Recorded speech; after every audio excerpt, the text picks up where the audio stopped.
Haleluya, puji Tuhan. Senang bisa kembali bertemu dengan saudara pada hari ini.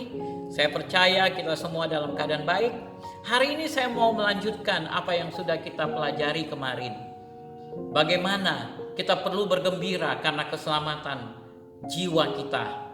Bagaimana Tuhan Yesus telah mati dan bangkit untuk memberikan tujuan keselamatan jiwa itu kepada kita, sehingga kita bisa bergembira. Di dalam 1 Petrus pasal 1 ayat yang ke-10 kita akan lihat, keselamatan itulah yang diselidiki dan diteliti oleh nabi-nabi yang telah bernubuat tentang kasih karunia yang diuntukkan bagimu. Bapak Ibu saudara-saudari yang terkasih, kita perlu memahami antara kehidupan di dalam perjanjian lama dan di dalam perjanjian baru. Kalau di dalam perjanjian lama, ukuran berkat itu adalah kalau kamu melakukan ini, maka kamu akan mendapatkan ini. Ada sebab dan ada akibat. Kalau kamu berbuat ini, maka kamu akan mengalami ini. Itulah aturan di dalam perjanjian lama tentang orang-orang yang hidup di dalam perjanjian lama. Tetapi kita bersyukur karena setelah Yesus datang ke dalam dunia ini, kita memiliki peraturan yang baru. Peraturan yang baru. Peraturan seperti apa? Inilah yang diselidiki oleh para nabi-nabi. Mereka mencari tahu dan mereka bernubuat tentang kasih karunia yang diuntukkan bagi kita. Hidup kita tidak lagi ditentukan oleh sebab akibat tadi, tetapi hidup kita sudah ditentukan oleh Yesus Kristus Tuhan kita. Pada hari engkau terima Yesus Kristus sebagai Tuhan dan Juru Selamat dalam hidupmu, maka semua janji-janji Kristus itu menjadi milik saudara. Engkau tidak melakukannya, berbuat mendapatkan itu, tapi semua itu diberikan dengan kasih karunia. Kasih karunia. Apa itu kasih karunia? Kasih karunia contohnya seperti ini Bapak Ibu. Contohnya, saudara mungkin kenal dengan orang kaya di Indonesia, contohnya Tommy Winata.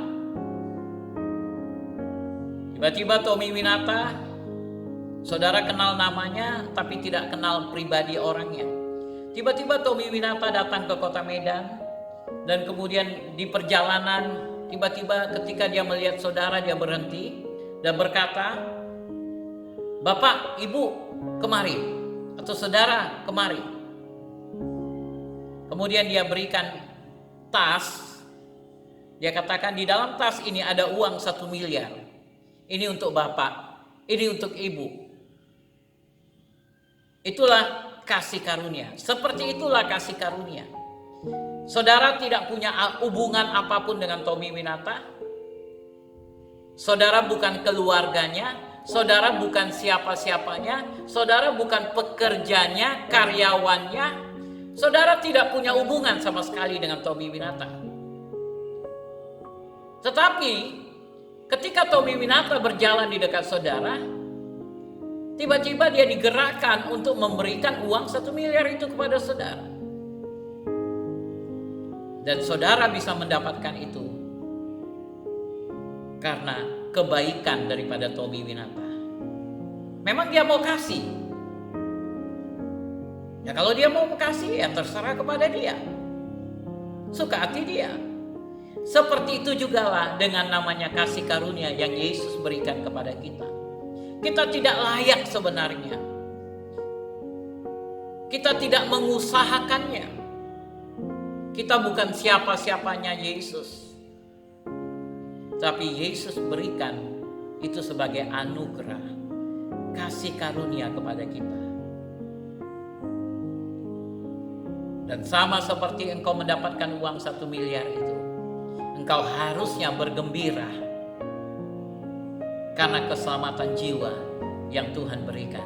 Karena keselamatan itu melebihi uang 1 miliar. Engkau harusnya berglori dan berkata, haleluya, terima kasih Tuhan untuk keselamatan jiwa yang kau berikan kepadaku. Karena mulai dari hari ini ada pengharapan yang kumiliki, bahwa setelah aku mati ada kehidupan yang baru, ada kehidupan setelah kematian. Ada tubuh yang baru kau sediakan, jadi aku tidak akan pernah mati. Karena kita ada makhluk roh. Roh inilah yang ada di dalam tubuh ini. Itulah diri kita yang sebenarnya. Tapi kalau roh ini tidak memiliki Yesus, roh ini akan binasa sampai kepada neraka yang membakar kehidupan kita dan menyelesaikan kita. Tapi kalau engkau menerima Yesus sebagai Tuhan dan Juru Selamatmu, ada pengharapan. Tinggalkan tubuh ini, engkau dapatkan tubuh yang baru, yang sekarang telah tersimpan di surga untuk saudara. Dan itu adalah kasih karunia. Inilah yang diselidiki oleh para nabi. Inilah yang diselidiki. Dan firman Tuhan katakan di ayat 11, mereka meneliti saat yang mana dan yang bagaimana yang dimaksudkan oleh Roh Kristus yang ada di dalam mereka, yaitu roh yang sebelumnya memberi kesaksian tentang segala penderitaan yang akan menimpa Kristus dan tentang segala kemuliaan yang sesudah itu. Apa maksudnya yang dikatakan ini? Nubuatan yang sama yang pernah diberikan kepada Kristus, yang sudah teruji, nubuatan itu akhirnya digenapi kepada Kristus. Nabi-nabi yang sama juga menyampaikan nubuatan tentang kita yang hidup di akhir zaman, tentang bagaimana kita akan hidup, tentang bagaimana kita menerima kasih karunia. Artinya, jangan kamu ragukan nubuatan-nubuatan itu. Karena sudah teruji siapa yang menyampaikan nubuatan itu. Bagaimana nubuatan itu disampaikan. Orang-orang yang menyampaikan nubuatan karena satu peristiwa sudah berlalu, yaitu Yesus yang datang ke dalam dunia, mati di atas kayu salib. Semua penderitaan yang akan dialami oleh Yesus disampaikan dengan nubuatan. Dan orang yang bernubuat yang sama tentang Yesus itu juga bernubuat yang sama tentang orang-orang yang hidup di akhir zaman, tentang saudara yang menerima roh kasih karunia. Haleluya. Firman Tuhan katakan, kepada mereka telah dinyatakan bahwa mereka bukan melayani diri mereka sendiri, tetapi melayani kamu dengan segala sesuatu yang telah diberitakan sekarang kepada kamu dengan perantara mereka yang oleh Roh Kudus yang diutus dari sorga menyampaikan berita Injil kepada kamu, yaitu hal-hal yang ingin diketahui oleh malaikat-malaikat. Bagaimana para nabi-nabi ini menyampaikan berita Injil, kabar sukacita, kabar baik. Mereka melayani kita pada waktu ini. Bayangkan Bapak Ibu, mereka mempersiapkan semua tulisan ini yang mereka terima dari Tuhan untuk melayani kita sekarang ini.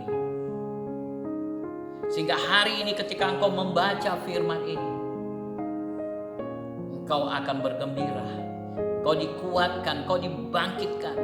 Walaupun engkau tidak melihat mereka, walaupun engkau tidak melihat ketika mereka menuliskan itu, tapi engkau bersuka cita. Engkau menerima firman yang mereka sampaikan, karena firman itu kebenaran yang luar biasa. Oleh sebab itu kita patut bergembira karena kemenangan yang kita peroleh dari Tuhan kita Yesus Kristus. Jadi saya percaya firman ini akan menguatkan kita kembali pada hari ini. Oleh sebab itu saudaraku, bergembiralah karena engkau adalah orang-orang yang menerima janji yang luar biasa itu. Tuhan memberkati. Mari kita berdoa. Bapa yang baik, aku berdoa untuk setiap anak-anakmu yang mendengarkan firman-Mu pada hari ini.